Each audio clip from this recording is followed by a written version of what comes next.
मेरे माता पिता काफ़ी समय से एक घर किराए पर ढूंढ रहे थे, लेकिन उन्हें ऐसा कोई अच्छा घर नहीं मिला जो मेरी स्कूल और मेरे पापा के ऑफिस के पास हो।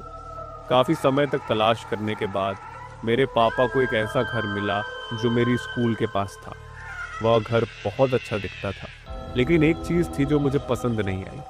उसके ठीक पीछे एक पुराना खंडहर जैसा घर था। आमतौर पर मुझे ऐसे चीज़ों से डर नहीं लगता, लेकिन ये पुराना घर मुझे बहुत अजीब सा लगता था, क्योंकि मेरा कमरा घर के पीछे था। मैं उस खंडहर घर को अपने खिड़की से अच्छे से देख सकती थी। माँ, क्या पापा कोई और घर नहीं ढूंढ सकते थे?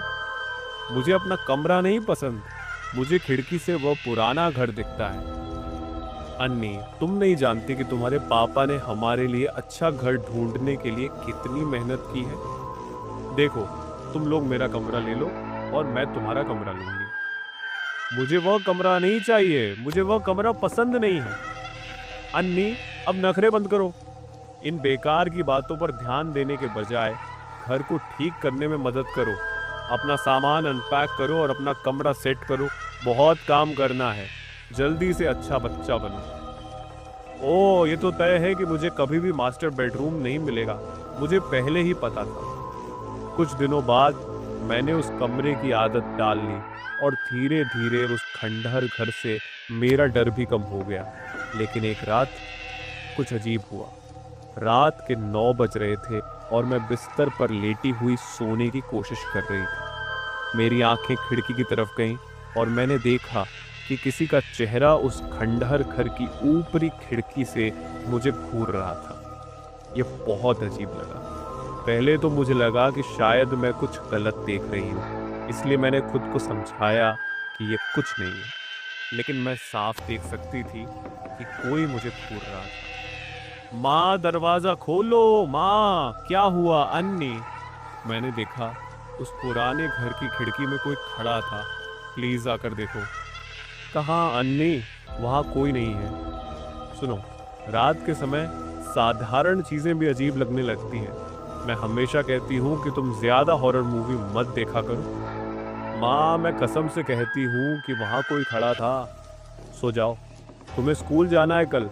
ये तुम्हारा सिर्फ कल्पना था। अगली रात जब मैं सोने के लिए तैयार हो रही थी, तो फिर से वही शख्स खंडहर घर की खिड़की से मुझे घूरता हुआ दिखा। मैं डर गई। माँ, माँ, जल्दी आओ।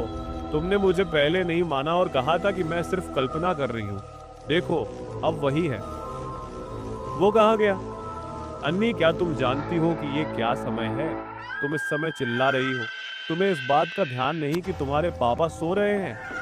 लेकिन माँ, सुनो, वो घर तो खाली है, वहाँ कोई नहीं रहता। फिर खिड़की में कौन खड़ा हो सकता है?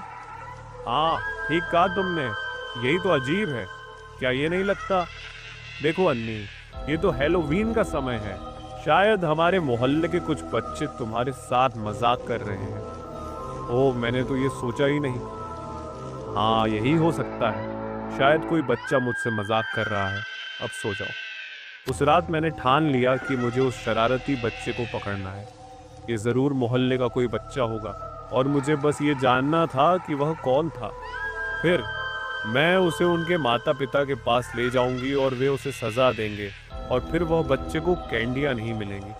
अगली रात 9 बजे मैं खंडहर घर की ओर चल पड़ी। मैंने ठान लिया था कि आज मैं उस बच्चे को पकड़ूंगी। जब मैं घर में घुसी तो वह पूरी तरह अंधेरे में था। शुरू में मुझे डर नहीं लग रहा था, लेकिन अब मुझे डर लगने लगा था।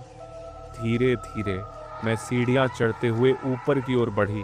जानती थी कि जो भी मुझे परेशान कर रहा था वह ऊपर की मंजिल पर छिपा होगा। जब मैं ऊपर पहुंची तो मैंने कमरे को देखा। ये बहुत अंधेरा था और वही खिड़की थी जिससे मैं अपना कमरा देख सकती थी। यहाँ तो कोई नहीं है। माँ, माँ, मैं यहाँ हूँ। माँ, मैं यहाँ हूँ। मैं नीचे भागी और दरवाजा खोलने की कोशिश की, लेकिन वह अटका हुआ था। मैंने पूरी ताकत से खींचा, लेकिन वह नहीं खुला। हालांकि जब मैं आई थी तब दरवाजा खुला हुआ था। कृपया कोई दरवाजा खोलो, मैं यहाँ फंसी हुई हूँ। प्लीज कोई मेरी मदद करो। ओ भगवान, मैं कहाँ फंस गई हूँ?